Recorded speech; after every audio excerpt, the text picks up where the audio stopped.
बिस्मिल्लाहिर्रहमानिर्रहीम। अजीज़ तालिब इल्मों, मैं आपको research and research methods in education में खुश आमदीद कहता हूँ। अल्लाहुम्मा सल्ली अला वसल्लम। आज का हमारा लेक्चर जो है वो कलेक्टिंग ऑफ क्वांटिटेटिव डाटा या डाटा कलेक्शन से मुतल्लक होगा। डाटा कलेक्शन में जितने भी स्टेप्स हैं या जो इसके कंपोनेंट्स हैं वो सारे के सारे हम डिस्कस करने की कोशिश करेंगे। इसके ऑब्जेक्टिव्स ये होंगे: state the 5 steps in process of quantitative data collection, identify how to select participants for study, identify the permissions needed for study, list different options for collecting data information, locate, select and assess an instrument for use in data collection, describe procedure for administrating quantitative data collections. आपको Maria वाली example याद होगी। Maria decide to study the quantitative research question, why do student carry weapons in high school? Maria wonders how can provide this information. Even if I locate some student, will they come forward with information? Then Maria expresses concern to her graduate advisor about the need to find a way to obtain this information from student, and she expresses fear that students may not be willing to participate because it is such a volatile topic. तो इस तरह के मसाइल जो हैं जब हम discuss करते हैं तो actually we are discussing about the data collection. 5 steps in process of data collection. There are 5 steps in process of quantitative data collection. This process involves more than simply gathering information. It includes interrelated steps. It involves the steps of determining the participants to study, obtaining permissions needed for several individuals and organizations, considering what types of information to collect from several sources available to the quantitative research, locating and selecting instruments to use that will net useful data for study, and finally administering the data collection process to collect the data. ये मुख्तलिफ किस्म के सवाल हैं या steps हैं जो data collection के अंदर शामिल हैं. मसलन पार्टिसिपेंट्स का डिसाइड करना, फिर जो परमिशंस रिक्वायर्ड हैं वो देखना कि वो कहाँ से मिलेंगी, कौन कौन सी परमिशन लेनी है, किस किस्म की इंफॉर्मेशन हमने मुख्तलिफ सोर्सेज के इकट्ठी करनी है और वो कहाँ पे मौजूद होगी, उसको लोकेट करना, इंस्ट्रूमेंट को लोकेट करना और सिलेक्ट करना, फिर उस डाटा कलेक्शन को एडमिनिस्ट्रेट करना मुख्तलिफ टूल्स को ताकि वो डाटा इकट्ठा हो सके. What participants will you study? सबसे अहम काम जो है वो डाटा कलेक्शन में उन लोगों का इंतखाब करना है जिनसे आपने इंफॉर्मेशन लेनी है. The first step in process of data collecting is to identify people and places you plan to study. This involves determining whether you will study individuals or entire organization or some combination. If you select either individuals or organization, you need to decide what type of people, organization you will actually study and how many you will need for your research. ये बड़ा अहम step है कि हम उन participants को locate करें, identify करें और उन जगहों को आइडेंटिफाई करें कि हमने किन लोगों से इंफॉर्मेशन लेनी है. मसलन आप अगर पाकिस्तान के अंदर, पंजाब के अंदर प्राइमरी एजुकेशन पे करना चाहते हैं तो आप प्राइमरी एजुकेशन, सेकेंडरी एजुकेशन या एलिमेंट्री एजुकेशन पे करना चाहते हैं, कॉलेज एजुकेशन पे, यूनिवर्सिटी एजुकेशन पे, तो पहले तो वो सिलेक्ट करेंगे. फिर अगर आपने सेकेंडरी स्कूल रखा है तो सेकेंडरी स्कूल का कौन सा पोर्शन आप रख रहे हैं, 9th-10th वाला रख रहे हैं या इससे नीचे वाला रख रहे हैं. 9th-10th रख रहे हैं तो उसमें से कौन कौन से आप साइंस वाला हिस्सा रखेंगे, आर्ट्स वाला हिस्सा रखेंगे या दोनों ही रखेंगे. तो इस तरह से बड़ा स्पेसिफिक करना कि कौन से इंडिविजुअल हैं, सिर्फ इंडिविजुअल्स होंगे या पूरा स्कूल एज ए यूनिट काम करेगा, टीचर्स होंगे या स्टूडेंट्स भी होंगे. तो ये बड़ा ज़रूरी है कि हम ये आइडेंटिफाई करें कि आपके पार्टिसिपेंट्स हैं वो कौन कौन से होंगे. Identify your unit of the analysis. Who can supply the information that you will use to answer your quantitative research questions or hypotheses? Some possibilities might be students, teacher, parents, adults, some combination of these individuals or entire schools. तो इस तरह से हो सकता है कि वो आपने यूनिट से मुराद है वो बेसिक यूनिट आपकी पॉपुलेशन का सैंपल का जो मिल के आपका सैंपल या पॉपुलेशन बनाएगी. मसलन अगर स्टूडेंट्स आपकी पॉपुलेशन है तो स्टूडेंट आपका यूनिट होगा, अगर टीचर्स आपकी पॉपुलेशन है तो टीचर आपका यूनिट होगा, अगर स्कूल्स आपकी पॉपुलेशन है तो स्कूल आपका यूनिट होगा. At this early stage in data collection, you must decide what level, individual, family, school district, the data needs to be gathered. This level is referred to as unit of the analysis. In some research studies, educators gather data from multiple levels, individuals and schools, whereas other studies involve collecting data from only one level, principals in the schools. If Maria wants to answer the question why students carry weapons in high school, what unit of the analysis will she study? Alternatively, if she wanted to compare answers to questions why do students carry weapons in rural high schools and urban high schools, what two types of unit of analysis will she study? तो जब जैसे ही सवाल बदलेगा, जैसे nature of the data information बदलेगी, वैसे हमारा जो पार्टिसिपेंट्स हैं वो भी बदल जाएंगे. Specify the population and sample.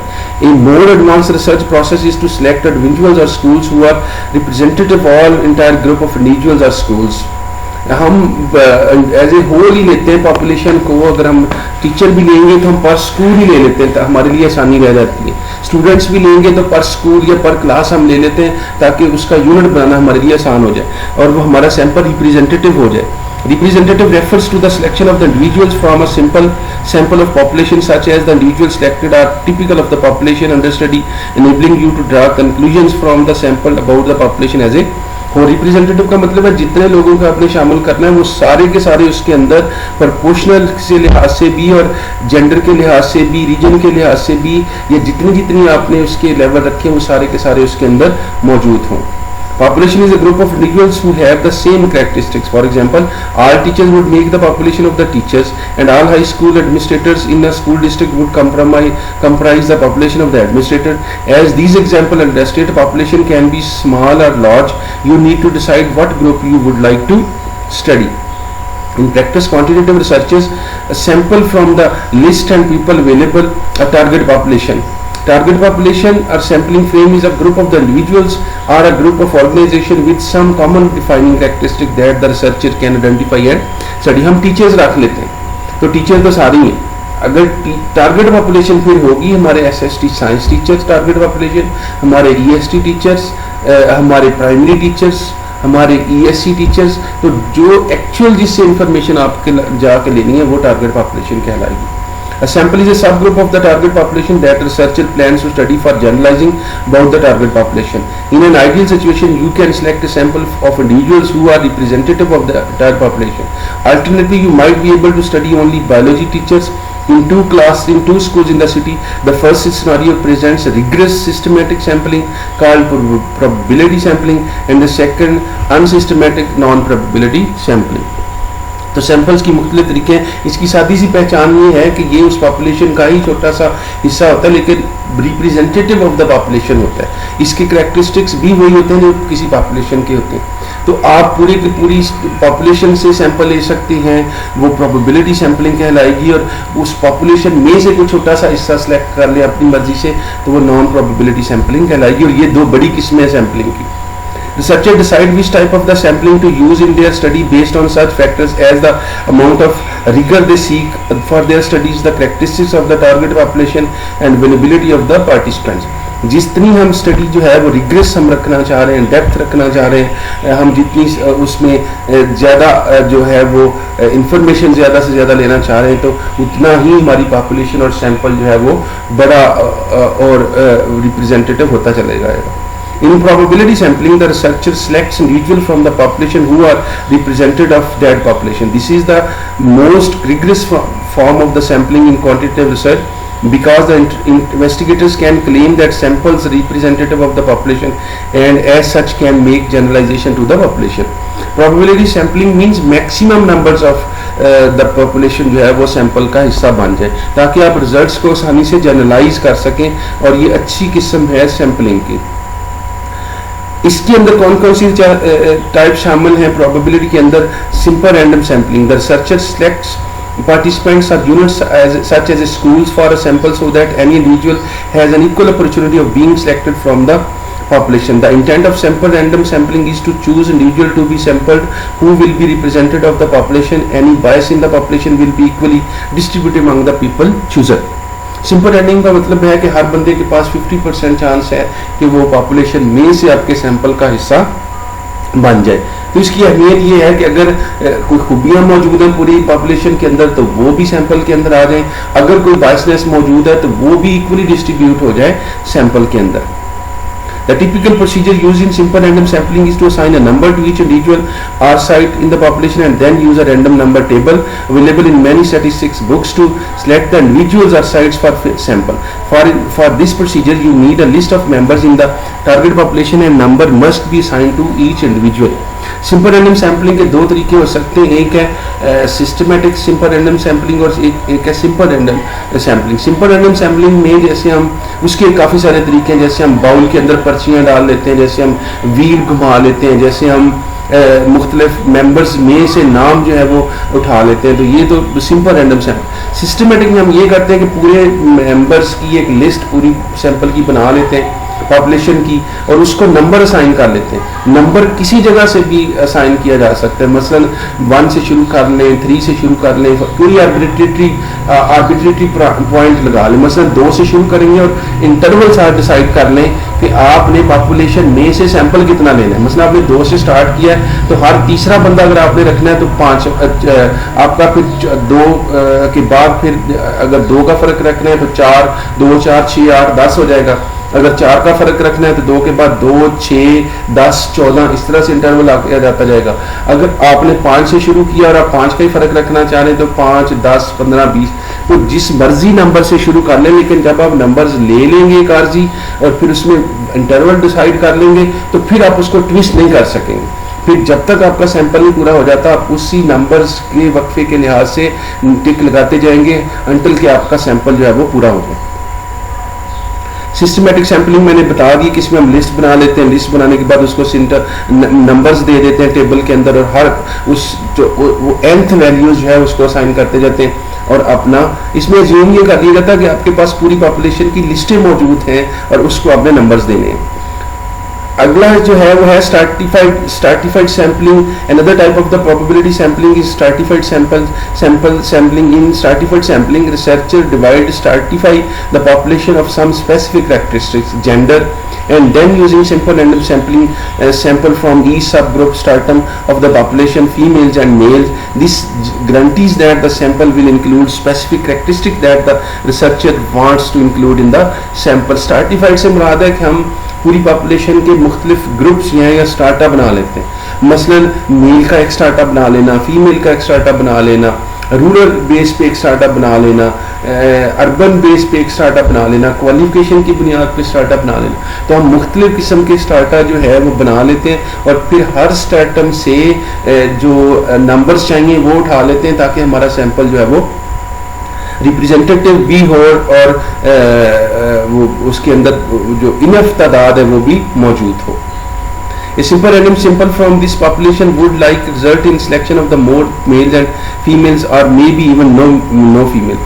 अगर हम सिंपल रैंडम कर लेंगे तो सिंपल रैंडम में ये कई दफ़ा गलती लग जाती है कि अगर पॉपुलेशन में मेल ज़्यादा हैं तो सिंपल रैंडम में हो सकता है मेल आपके सैंपल में ज़्यादा ना रखे जा सकें, फीमेल ज़्यादा हैं तो हो सकता है सिंपल रैंडम करते वक्त फीमेल ज़्यादा ना आ सकें.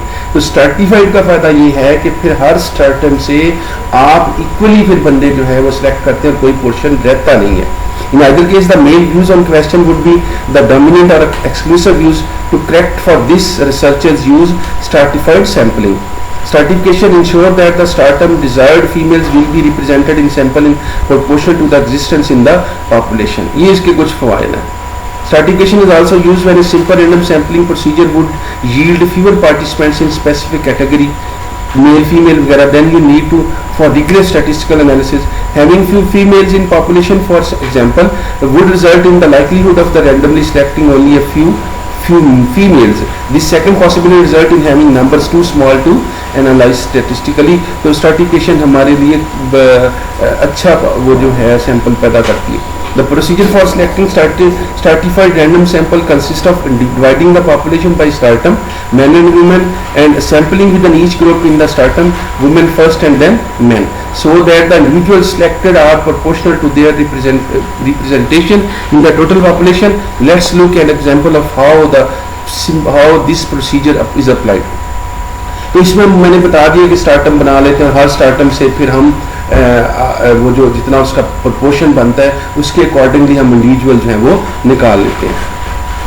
multi-stage cluster sampling. The researcher chooses a sample in 2 or more stages because either the researcher cannot easily identify the population or the population is extremely large. If this is the case, it can be difficult to obtain a complete list of the numbers of the population. Multi-stage हम तब करते हैं जब हमारा sample बहुत बड़ा हो और शायद समटाइम इंडिविजुअल को पहचानना मुश्किल। मसलन आपने पूरे पंजाब के टीचर लेने हैं फ़र्ज़ किया, तो पूरा पंजाब तो बड़ा मुश्किल है उसका सैंपल बनाना सेकेंडरी स्कूल टीचर्स का या प्राइमरी टीचर्स का, तो इसमें फिर हम मल्टी स्टेज कर लेते हैं। पूरा पंजाब रख लेंगे एज ए प्रोविंस, फिर उसके डिवीजन की एक स्टेज बना लेंगे। 8 डिवीजन है तो डिवीजन में से कोई 4, कोई 5, कोई 6, कोई 2 रख लेंगे। डिवीजन में से बाद हम डिस्ट्रिक्ट पे आ जाएंगे, उन डिवीजन के डिस्ट्रिक्ट की एक स्टेज बन जाएगी और अल्टीमेटली हम करते करते हम यूनिट ऑफ द एनालिसिस पे पहुंच जाएंगे। तो this is called multi stage cluster sampling.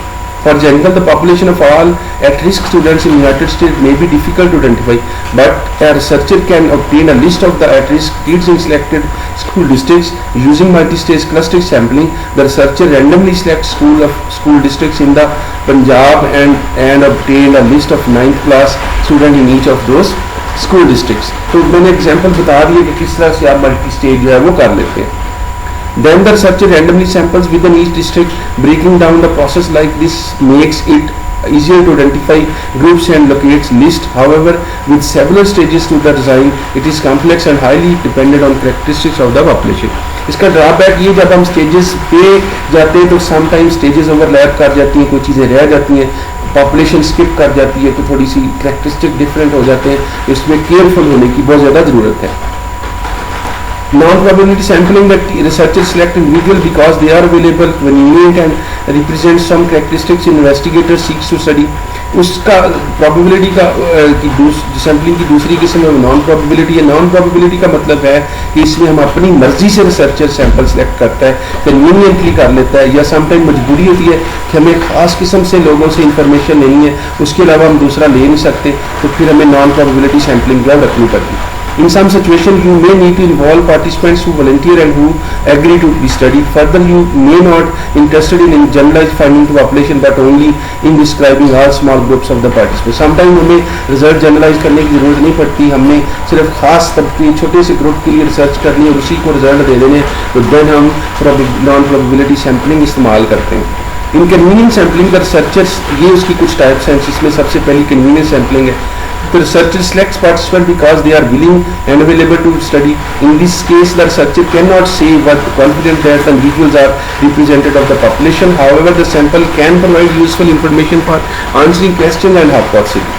आमतौर पे हमारे यहाँ तो जनरली स्पीकिंग कन्वीनियंट सैम्पलिंग भी सारे रिसर्चर करते हैं कि जो मिलता है उससे इन्फॉर्मेशन ले लेते हैं। वो ये नहीं देखते कि ये रिप्रेजेंटेटिव सैंपल है या रिक्वायर्ड इन्फॉर्मेशन इधर से ही मिल सकती है या नहीं मिल सकती, तो वो आमतौर पे कन्वीनियंट करते हैं और ये बहुत अच्छी सैम्पलिंग की किस्म नहीं है।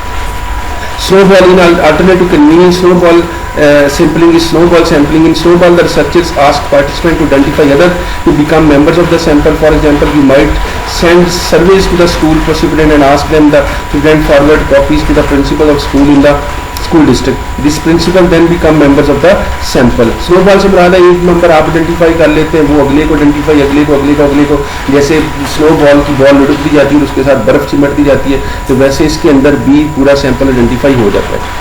Sample size. When selecting a participant for a study, it is important to determine the size of the sample you will need. A general rule of thumb is to select a large sample as possible. One way to determine the sample size is to select a sufficient number of participants for statistical procedure you plan to use. This presumes that you have identified the statistic to use in the analysis as a rough estimate the education researcher needs. Sample size से मुराद है कि आपने कितना sample रखना है, तो general formula यही है कि वो काफ़ी सारा सैंपल हो, वो रिप्रेजेंटेटिव हो, मोर देन एनफ बंदे उसके अंदर मौजूद हों, और दूसरा ये कि हम ये जूम कर लेते हैं कि हम इस पर कौन सा एनालिसिस कैसे करेंगे और उसके लिए कितने कम से कम बंदे जो हैं वो रिक्वायर्ड होंगे ताकि एनालिसिस अच्छी तरह से रन हो सके।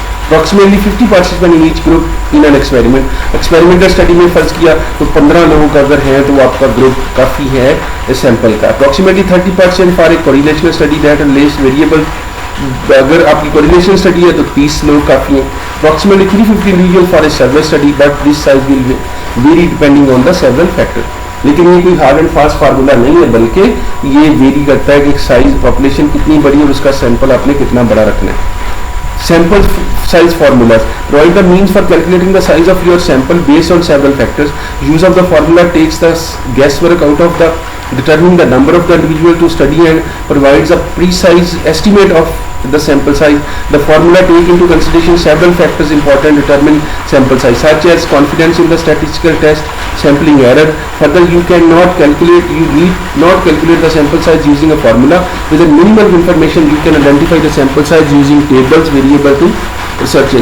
इसका कोई हार्ड एंड फास्ट फार्मूला नहीं है, लेकिन फिर भी कुछ बुक्स के अंदर LRG है या इसी तरह से और यही बुक है, इसके अंदर भी टेबल दिया हुआ गया है और एक एस्टिमेट रेंज दे दी गई है कि इतनी पॉपुलेशन होगी तो उसका इतना सैंपल जो है वो सैंपल साइज काफ़ी होगा. तो इसमें हम कॉन्फिडेंस जो इंटरवल है वो भी देखते हैं 0.05 और इसमें जो सिंपल एरर है हमारे जो सिलेक्ट करते वक्त जो कोई एरर रह सकती है, ह्यूमन एरर जिसको कहते हैं, उसको भी मद्देनजर रखते हैं और फिर सैंपल का साइज कैलकुलेट करते हैं. What permission you will need, यहाँ तक आपने सैंपल बना लिया, पॉपुलेशन आइडेंटिफाई कर ली, तो अब है कि सैंपल डाटा लेने जाना है. तो डाटा लेने के लिए आपको कुछ ना कुछ परमिशन दरकार होंगी डाटा इकट्ठा करने के लिए. तो वो कौन कौन सी हैं? In most education study you need to obtain permission from several individuals and groups before you can gather data.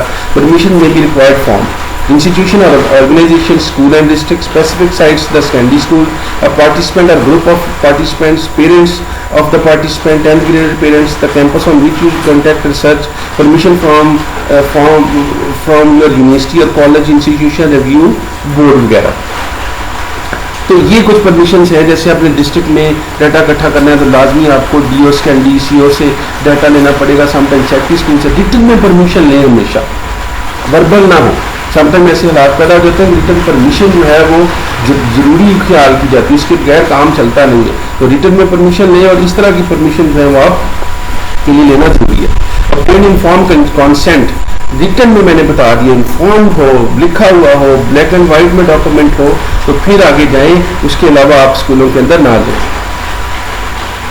Then जितने आपकी वेरिएबल हैं डाटा कलेक्शन के लिए उन सबको डिफाइन कर लें कि आपने क्लास कौन सी रखी है, स्टूडेंट कौन से रखे हैं, लेवल कौन सा रखा है, उसको ऑपरेशनली डिफाइन से मुराद है उसका जो मतलब आपकी रिसर्च में है वो उसके है मुराद है. एक तो डेफिनेशन है जो किताबों में मौजूद है, एक ये कि आपकी रिसर्च में क्या मुराद है. मसलन प्राइमरी स्कूल से या प्राइमरी एजुकेशन से हमारे यहाँ जो एक मुराद ली जाती है, एक दुनिया में मुराद ली जाती है, एक आपके थीसिस में मुराद ली जाएगी. तो जो आपकी थीसिस में प्राइमरी एजुकेशन से जो मुराद है वो डिफाइन कर लें. As operational definition is the specification of how you will define the and measure the variable in your study. You can find definition in published research studies on your topic. Sometimes published studies have sections titled definition of term. Alternatively, you might examine the definition in research summaries such as handbooks or encyclopedias. अजीज तालिब इल्म, मुझे पूरी कभी उम्मीद है कि आपको data collection का process और उसकी जो कम्प्लेक्सिटीज़ हैं या जो जितने उसके साथ जुड़े हुए रिलेटेड कंसेप्ट हैं वो सारे के सारे समझ आ गए होंगे. अल्लाह हम सब का हमें नासर हो.